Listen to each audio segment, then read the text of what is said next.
What is happening today, guys? Back for another video. Finally some Silvia content. Currently, this thing is just sitting on GDSTs.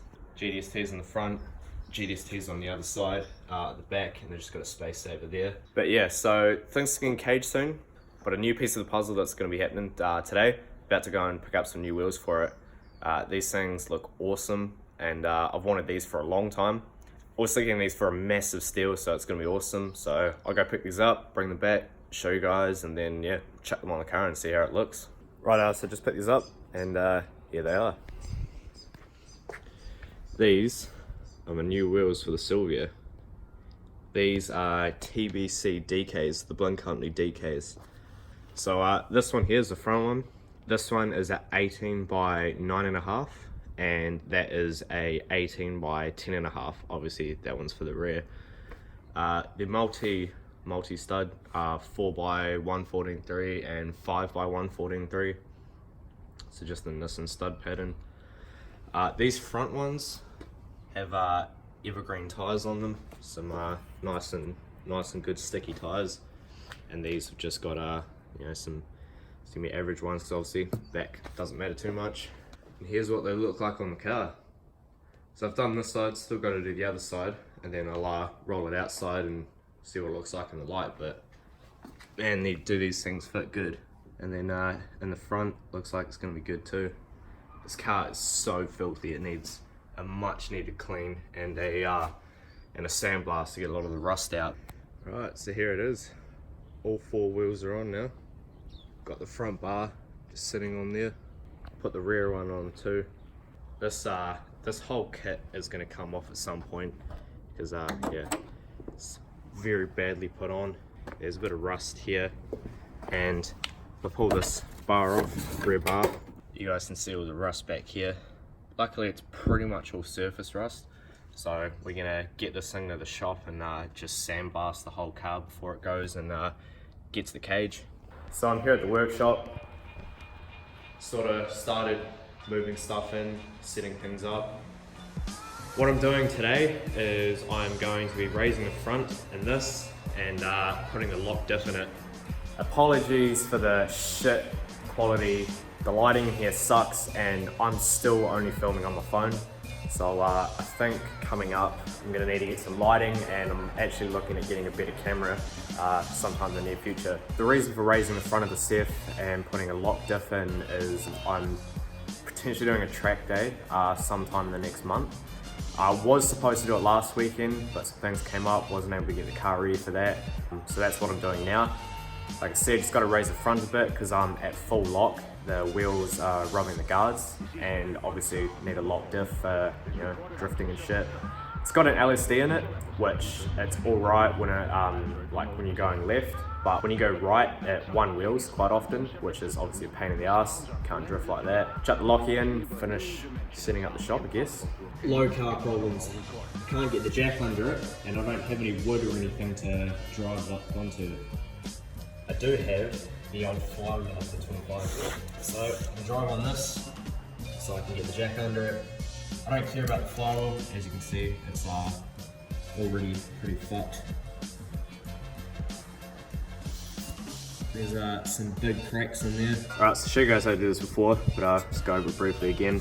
Just got to crack this locking collar here and then wind it up, and then you know, just grab a spanner and you just twist the whole strut down into the coupler here, and then it sort of just brings it up, or you can obviously do it the other way, which is what we want to do, which is bring it out.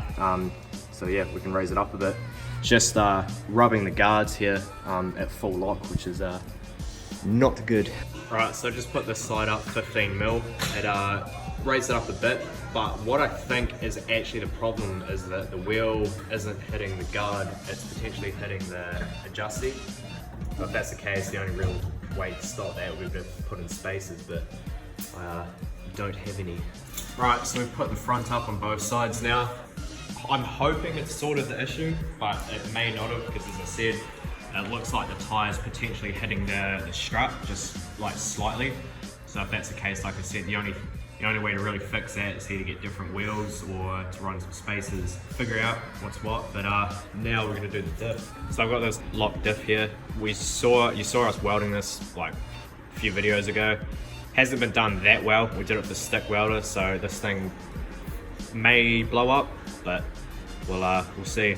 Got some cheap and nasty oil in it, oil for it. Just chuck that in, and then we get this thing in the car and do some fat skids.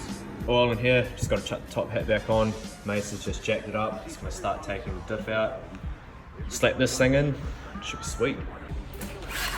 Alright, good thing about having super cheaps down the road, stuck down and got some shit here to seal this up.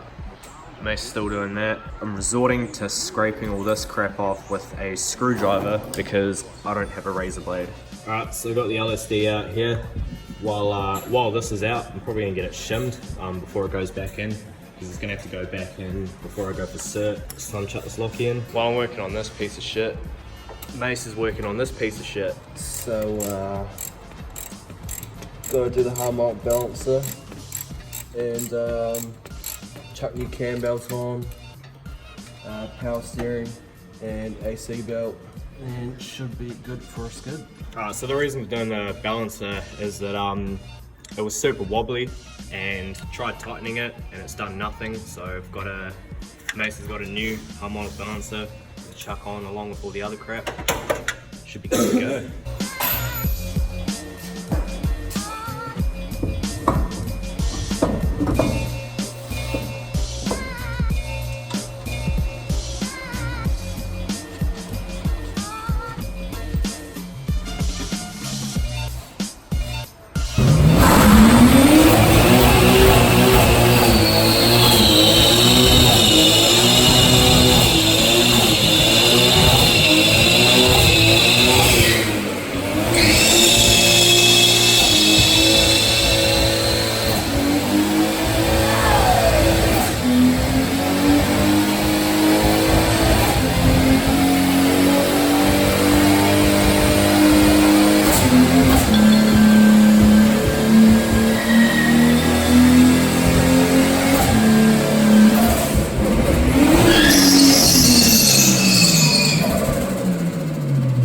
Right, so I'm gonna finish this video up here. Finished up yesterday on the Safiro, raised the front up about 15 mil, and then we went out, tested it after we put the lock in as well, and we sorted the issue.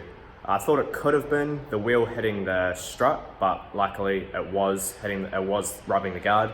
Mace ran into a few issues doing his harmonic balancer, got his radiator out, some of the belts off, but then when he went to undo the alternator, one of the bolts snapped. So that'll be it for this. Cheers for watching, and catch you next time.